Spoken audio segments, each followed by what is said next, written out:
So a topic very near and dear to our heart at Second Front, the role of SI's adventure in DoD software adoption. A fantastic panel that we have here today. So we've got Steve Escaravage, the Executive Vice President at Booz Allen, Alex O'Toole, the Chief Infrastructure and Platforms at Advana, and Guy Filippelli, Managing Partner at Squadra Ventures, an early-stage national security and cybersecurity VC firm. And a fantastic moderator for this with Jackie Davalos, reporter with Bloomberg News. So Jackie, take it away. Happy to be here, and thanks everyone. I hope you're well caffeinated and ready for this discussion. The overarching question I hope we can answer with this great panel is how can we get the cutting edge software inside the Department of Defense? What are some of the challenges and what's a good path forward?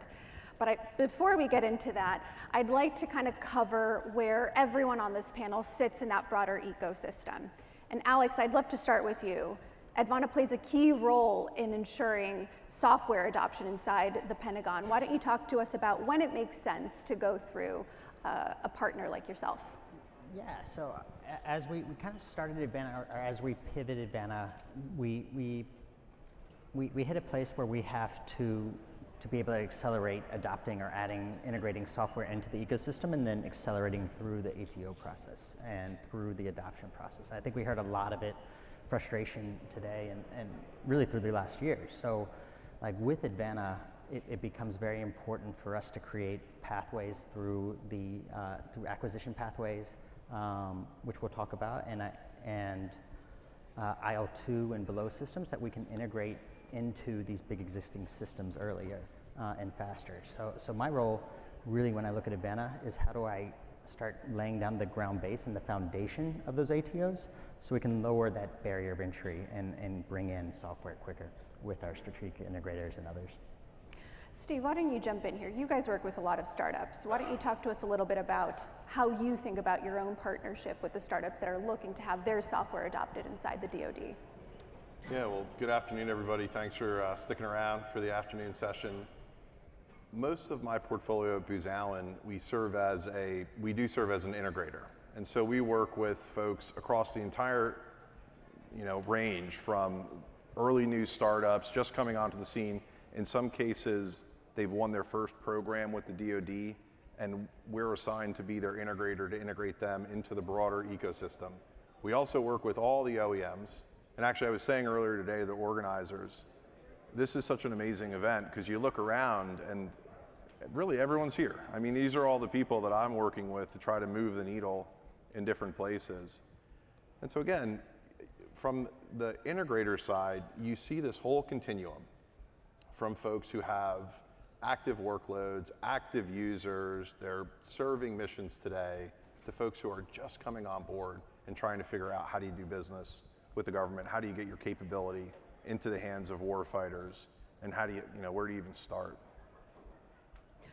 Guy, come in here and talk to us a little bit about how you advise your portfolio companies. When should they go through an integrator or pave their own path into getting business with the DoD?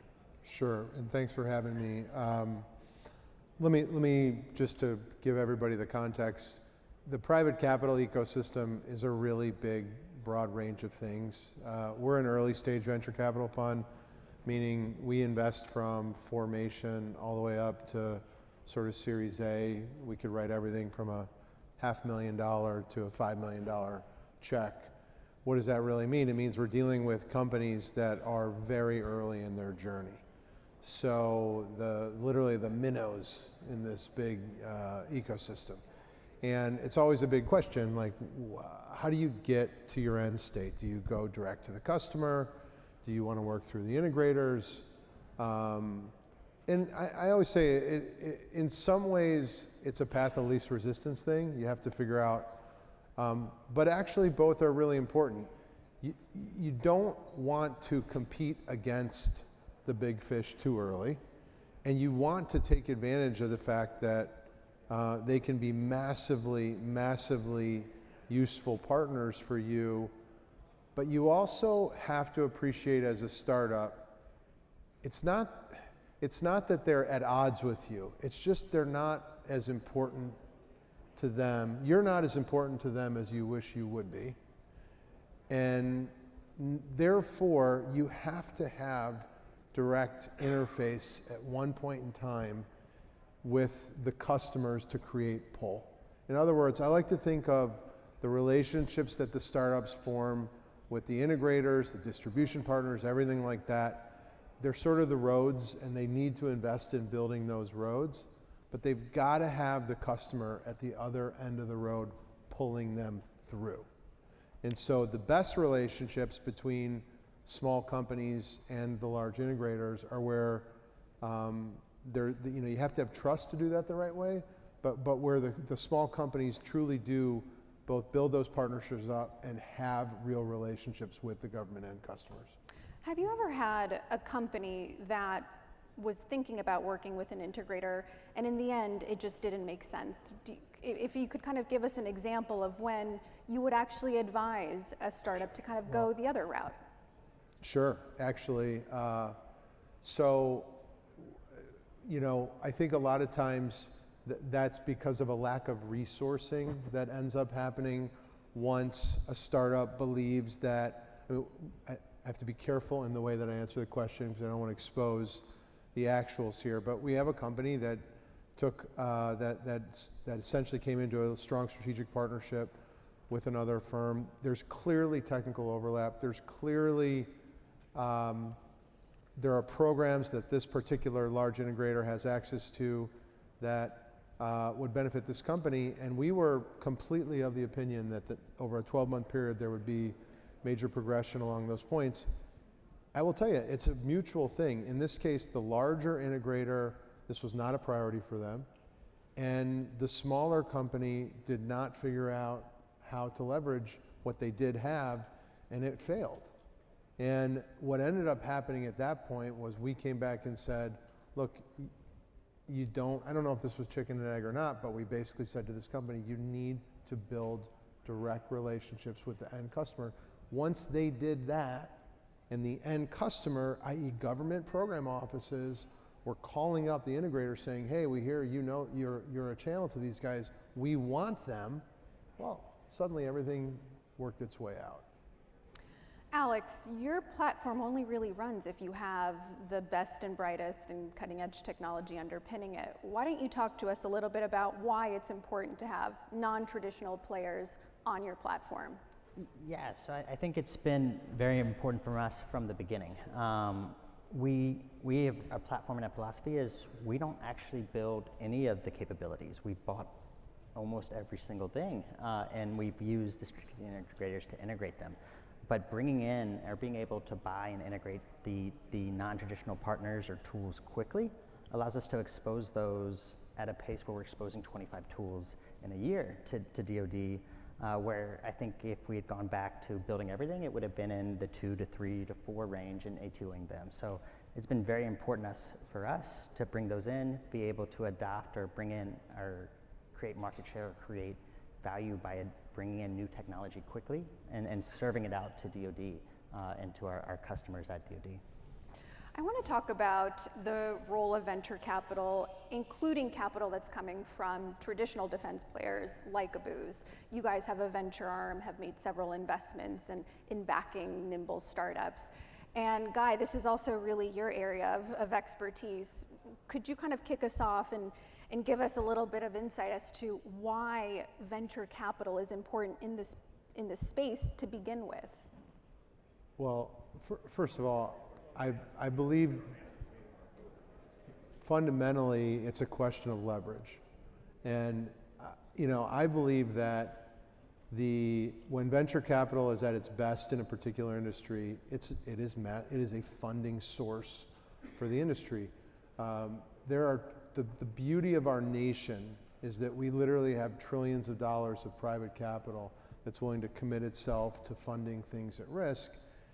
And the Department of Defense ought to want to be a primary recipient of those dollars, because at the end of the day, it's the difference between knowing that we have to spend $1 million on something and then allow the private capital ecosystem to take over and take it to another level versus $100 million.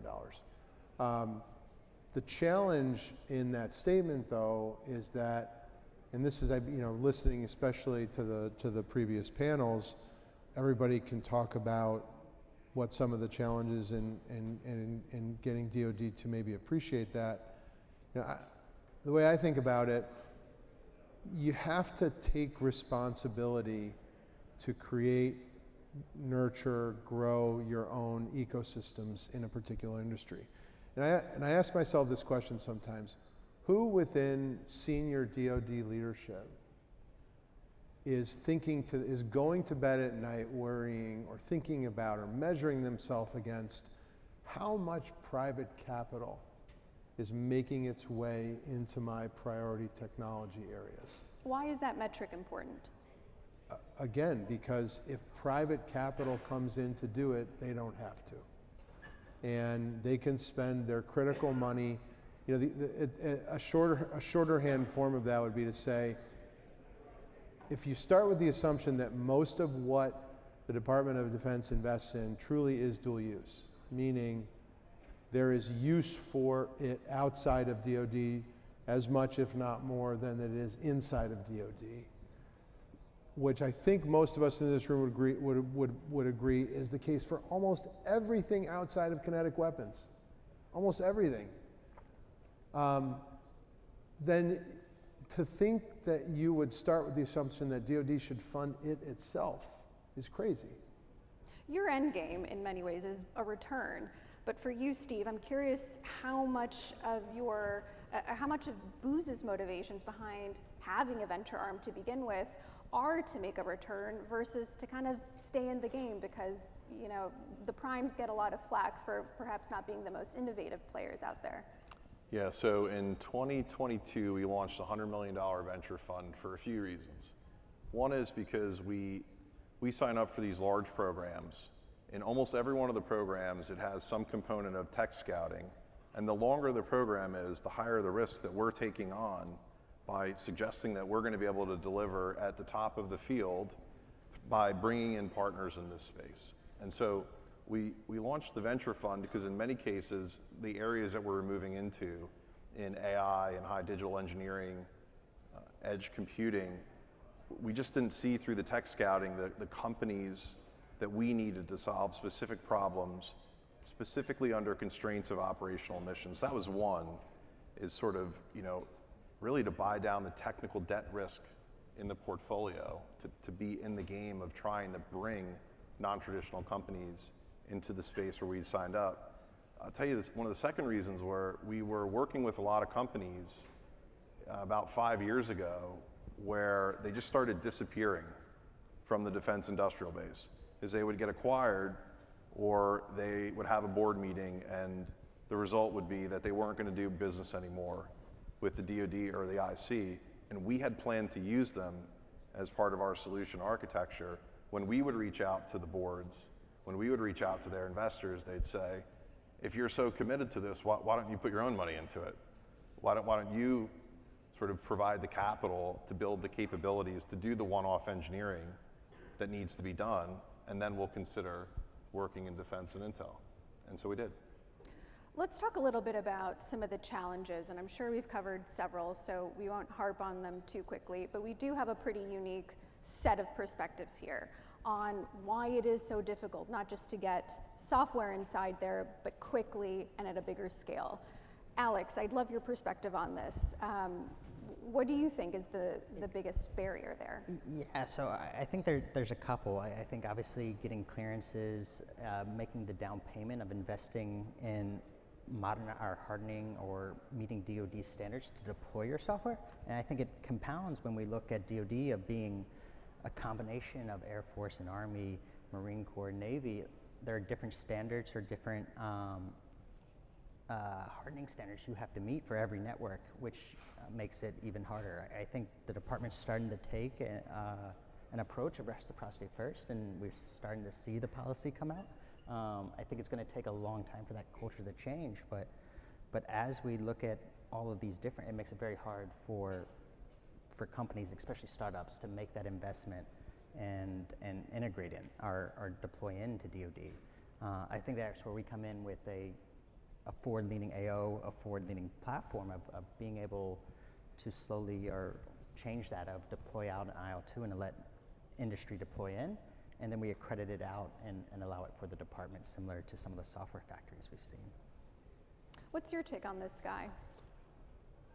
I think for anyone who's sold software to even in the commercial sector to any large enterprise, selling technology to large enterprises is hard. DoD is obviously a very large enterprise, and I think I actually start with the assumption that it actually does a better job than most, number one. And this is maybe a controversial comment, but I don't know. I took 2.5 years in my last startup trying to sell a $2 million deal to Bank of America that we finally got through. And there's a lot of people in this room who got a SBIR phase 2 for a similar amount of money, and we can talk about whether it's recurring or not recurring or all that stuff. But I start with the assumption that there's actually a real, it's not impossible, and in some ways it's pretty easy to get money flowing in DoD. Where I think the roadblocks start to pop up, for me, my own perspective on this is the road to what is really critical to driving the capital ecosystem at scale, which is predictability, and which is scale. And what's really interesting to me, I'm now of the mindset that we've won over the senior leaders and that was its own fight. And I think a lot of people in this room have fought it for the last 10 years, to where if you talk to general officers, if you talk to senior acquisition officials in DoD, they get it. They get it. They are compadres with all of us in this room. We haven't yet moved that thinking all the way down to the PM level within the acquisition ecosystem, for example. And I think that's on one side a lack of education, and on the second side it's a lack of incentive. But just like two quick examples of that. You know, the Navy still, I posted something on LinkedIn, it kind of blew up in a positive way, where I talked about like the Navy is still requiring people, big chunks of Navy, if you want a SBIR phase 2 in the Navy, you need to have a DCA compliant accounting system so you could do cost plus fixed fee contracts for SBIR phase 2s. This makes 0 sense for venture-backed startups. 0. Absolutely 0. And that's a whole different discussion of why, but it's actually stupid policy-wise. And a second example would be, and by the way, there's goodness in this Navy contracting officer mentality saying, well, you have to understand, we're taking away the risk by making it cost plus fixed fee. You're not as much at risk. And we're saying, yeah, you're adding massive amounts of cost to our accounting processes. Those companies are not built to do it. The rates don't make sense. And we've already assumed, the venture capital community's already assumed that technical risk. So work with us here. And they're starting to, but it takes us a time.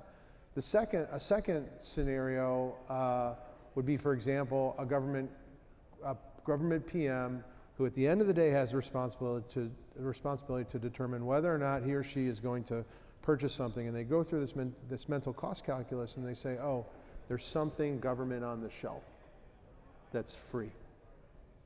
Because we had a company that had $50 million of venture capital poured behind it, and we had 60 engineers on something, and there's 2 guys on a research project that have something that meets one particular requirement, and therefore it's free.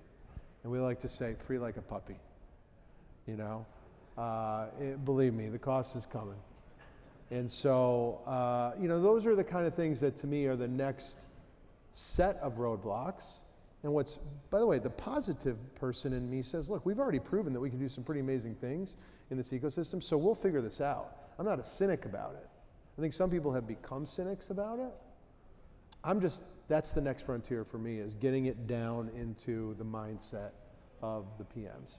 Okay, for perspective on that. So I agree with you to a certain extent there. A few years ago, I would always give a talk and I would say the thing that's preventing adoption of emerging technology was always the same thing. It was access to accredited enclaves or computing environments, access to data, and then access to, you know, operational warfighters or folks in the mission to give the feedback. I think, you know, there are some solutions now through the work, Alex, that you're doing and through the community here, are actually fairly optimistic that while there's still hurdles, that we're making great progress there, and that everybody wants the same thing, it will take some time to permeate. I do agree that there's still some requirements that don't make a lot of sense. One of the things that we're seeing, though, is that we've had this wave now. We're making success in getting companies, getting new technology into the ecosystem. But like, don't underestimate how hard it is to get true scaled adoption. Scale is really hard. And if I asked everybody here who would say like their number one identity at their company is, I'm an expert at training or hypercare, or like my entire value that I provide is, once a capability is deployed, I make sure they continue to love it. There's probably some success people here, customer success, but that I feel like is going to be the next big hurdle, is once you start scaling these capabilities, how do you keep that momentum when these programs start to balloon in terms of importance? Risk comes in here pretty importantly when you think about, not every bet is going to take off or work out. Guy, that's something that you're really familiar with, but perhaps on the integrator front, you might not be as risk-taking as perhaps a venture capitalist might be. Alex, this is kind of based off of a question that just came in. How do we get integrators to adopt a similar risk-taking mentality? Yeah, so for us, it's about getting down to the capability, finding the capability and getting it out to the warfighters, and making sure we're understanding their needs. So where we can't force the risk, or we can't determine that for like a strategic integrator, we can do things like pitch days. We can do things of coming in and briefing. We do essentially a monthly meeting where we have companies come in and do 7-minute pitches to all of our customers, and understanding what the appetite is of essentially the wider DoD to bring in capabilities or invest in a certain area. So I don't know if we can necessarily down select for the integrators and all, but we can definitely signal what capabilities we're looking for, and be able to do prototyping contracts to horse race vendors and bring them into the ecosystem faster. So to a degree, it's a little bit out of your control. What's your take on this, Brian? How do we Steve, how do we get, Brian was supposed to be here. How do we kind of start adopting a new kind of risk mentality inside some of the players like Booz? Yeah, I think it begins with trust. I'll just tell you, we work with a number of companies, fantastic companies here. A lot of times, if you look at for all the investors in the room, look at the integration business and look at how many companies are losing money in that space. Or if you're on a cost plus contract and you're in the low single-digit margins for that business, and think about the risk profile of executing that across a portfolio. The challenge that we find is we get really excited about companies who, again, we're delivering these programs and we find something and we fall in love with it because it solves technical debt in our delivery. The challenge then is, like, how accurate are the materials that were used in marketing and winning a piece of work or the initial demonstration? Today, we love to go to exercise and experiments that the DoD puts on. We see something and we say, we can use that today.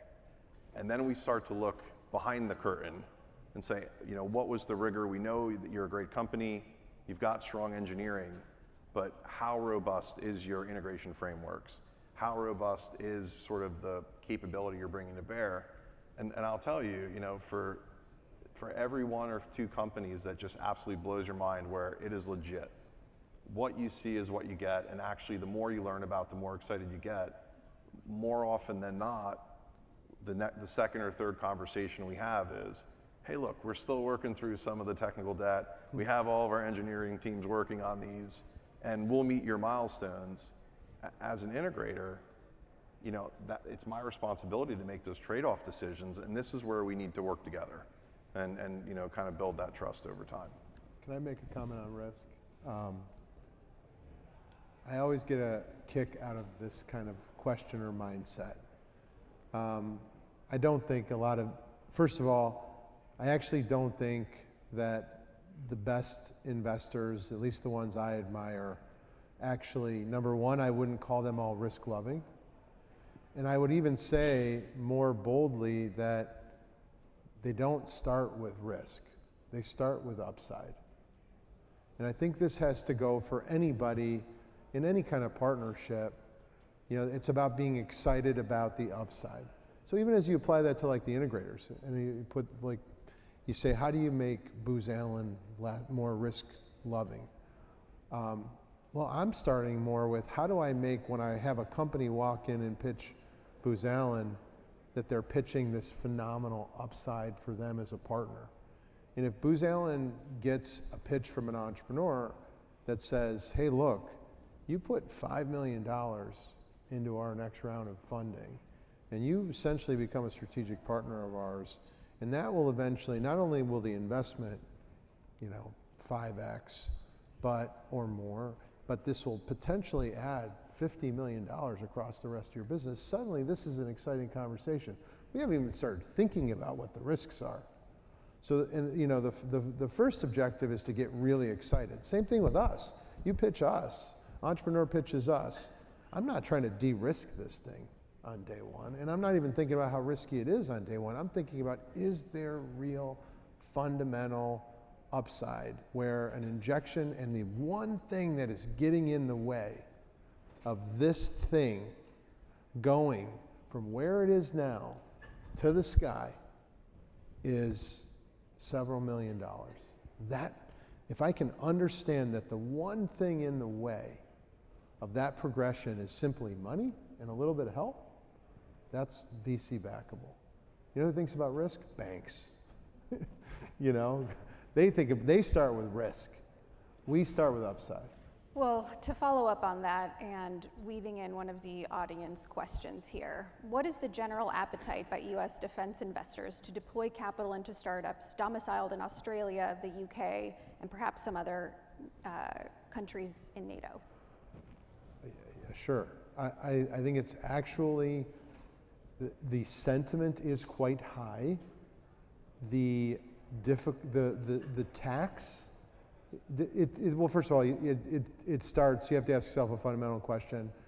Is the investor a hands-on investor or not? If the investor is not, then it's just simply a question of investor upside. We're a hands-on investor. Meaning, what does hands-on mean? Well, we invest in a small number of companies every year, and we have 12 people on our team, and if we invest in your company, we're probably going to start spending 20, 30 hours a week helping you. Well, if those 20, 30 hours a week are, across time zones, and we don't physically ever get to meet your engineering team, that's a tax on that relationship. Does that mean we would never do it? No, it means we need to invest in it. So now we have to fundamentally, truth be told, we're looking at setting up a European office right now. We're talking about that. Please don't publish that Squadron is setting up a European office. It is an active dialogue that we're having, but it's trying to measure what's the cost of that. That takes our eye off the ball here a little bit. If the upside was massive of a particular opportunity, we'd do it tomorrow, and we would start thinking about it. But I think the point of whether or not, and I think that probably goes for most of my peers and the people in the ecosystem around me. It's not that they're against it, it's just, given that it's complicated, it makes the perceived upside have to be even higher.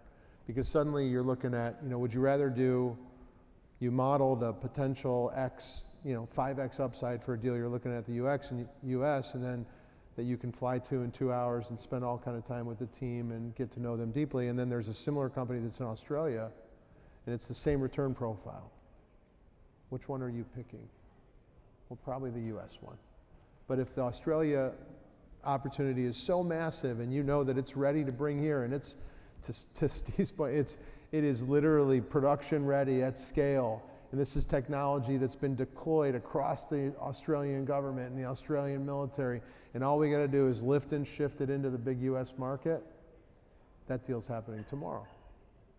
Let's talk about artificial intelligence, because for any of you, like myself, who was at the Hill and Valley Forum a few weeks ago, there was a lot of talk about the imperative behind AI and having a lot of that technology make its way to the Pentagon, with the urgency, of course, coming from this competition with China and who gets there first and what happens if our adversaries get ahead of us. Obviously, a lot of AI comes through in software. There is hardware, out there that uses, large language models and automation and things like that. But I kind of want to talk about just the software side. And Alex, you have a unique insight into this, given this is what you do on a day-to-day. How has AI kind of changed the urgency with which you think about bringing in some of this software? Is it harder to vet, easier to vet? Just give us some of the observations you have there. Yeah, so I think we've made some strides here recently of being able to deploy out essentially some of the foundational models and bringing them into the ecosystem and across the domains at scale. We've essentially created a pipeline with our AO, and we can now self-accredit those and push them into the ecosystem. And then I look at the next kind of iteration is how do we now start bringing in AI that is baked into software? And that becomes a little bit harder challenge for us at DoD, because we have to now bring in expertise on the cyber side, and I think we're still doing this, of how do we understand what is happening under the hood and what's in that AI, what's going on in the AI and how is it making a decision, so we can adjudicate it. I don't think we're there quite yet. I think this is an area that we are working on, but definitely an area that CDO is leaning into. I think we have a number of pipelines, especially in the Alpha 1 area and Task Force Lima, that are trying to get their hands around it. And I think it's going to be a journey that we take over the next couple of years. I mean, for the artificial intelligence companies already out there, the Anthropics, OpenAIs of the world, would those be partners that you guys would eventually look to? Or do you think they would probably kind of choose to carve out a different pathway on their own? I think if you look at especially Alpha 1, they are already signaling that they're willing to make those partnerships, and I think they're already creating those and signaling that we're willing to invest in there and start building that capability rapidly. I think you see the DIUs of the world, the DARPAs, that are quickly accelerating that path, and where we need to be a partner to the foundation that DIU is setting and DARPA is setting for us. But it is an area that I think we will be partnering with those types of companies here very rapidly. Steve, what is the role of the defense primes when it comes to artificial intelligence? Clearly, Booz is, diversified in how it's leaning into tech broadly. You're investing in it similar to like how a VC would. What's your approach in artificial intelligence? Yeah, well, I think there's two primary models. For solutions that we see in the commercial space or something that comes out of a research lab that's a fully vertically integrated solution that brings a fundamentally new capability. The goal there is to figure out how do you build all of the integrations around that so that you really can pull that capability in, deploy it into the operational networks, build it into the workflow, and manage all the dependencies. That's if you're bringing something completely new, vertically integrated, solves a very specific problem. That's one model. Less typical model. The more typical model is there is a capability that exists that is very good at a narrow use case that solves one part of a very broad problem. And in that case, you're integrating that capability in sort of a horizontal integration with many other tools that provide different utilities around the whole end-to-end value chain. And candidly, as an integrator, that's where we spend the overwhelming majority of our time. So we'll meet with a company, we ask them, like, what do you do exceedingly well? And they'll build a picture for us. And it's figuring out how do we manage all of those boundaries between all of the different capabilities and do that in a affordable, effective manner that gets us there in the least amount of time. That's the day job for every integrator in the room. Well, let's talk about how we can actually kind of solve some of these challenges. And we've touched on a few here, but if you guys could pick kind of one key element of the issue that you would change in order to advance this forward, you know, what would that thing be? Guy, why don't we start with you? I would probably, if I could pick one thing to change, personally, I'll be selfish in it. I'm not saying it's the biggest problem, but for me, it's the biggest. I would put the work in to get the Department of Defense to realize the value that that the investor layer brings to the acquisition ecosystem. How do you do that? Well, I think it starts with education of where interests are aligned. And I think there's a tremendous opportunity. You know, I'll say, like, as an example, we see about 1,000 companies a year in this space, right? In these spaces. And this is just in our two markets of defense tech and commercial cyber.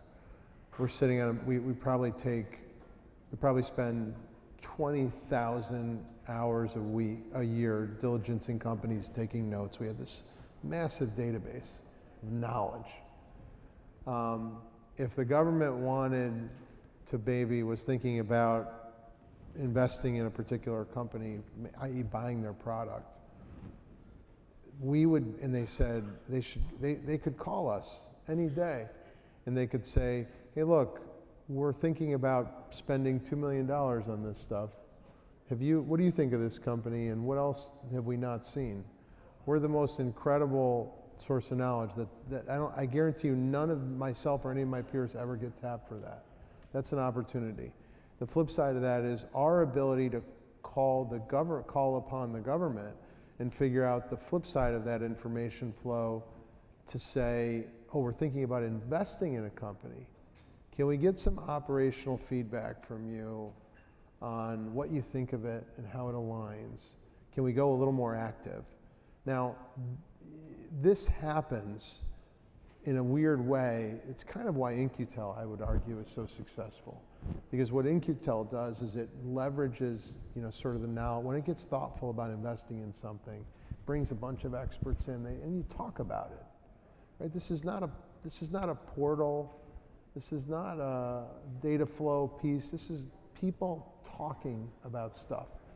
And I don't yet think we figured out how to get the government and the private capital investors to be talking more at a tactical level on actual companies. And of course, that will be a very complicated thing to figure out.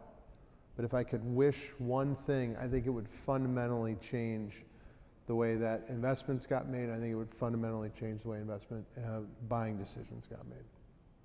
Andreessen Horowitz's Catherine Boyle a few years ago tweeted that if DoD procurement didn't change, that VCs would eventually pull out, that private capital would dry up. Do you think we've reached kind of the end of that? Do you think that risk is still there, or have we moved past it?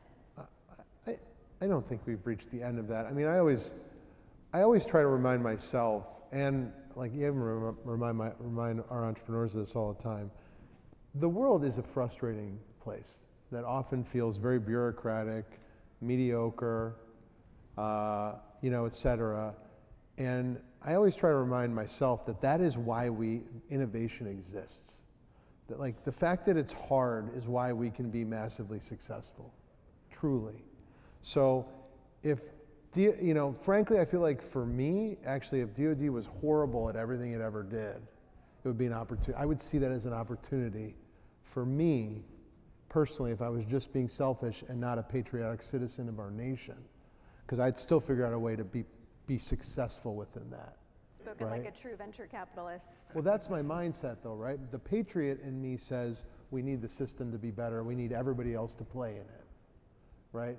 So I don't think it's going to kill VC investment, but I definitely think until we get it, the lack of getting it better or lack of getting it right essentially just serves as a tax. I don't think it shuts it down. I think it just serves as a big tax on the ecosystem. Steve, what do you see as the first step in a solution? One of the hardest things to figure out is, as we try to move forward and bring companies who aren't working in the DoD ecosystem today, who want to join the industrial base, is will it work within the operational constraints? And look, it is far from a panacea. What we have today is what we're going to have for some period of time. There's not going to be a magical cutover and have a completely new enterprise. And so it's always this game of, can I replicate the successes that this new tech is having outside? Can I bring that in? And can I use it now while I sort of improve over time to get more benefit out of over the longer period of time?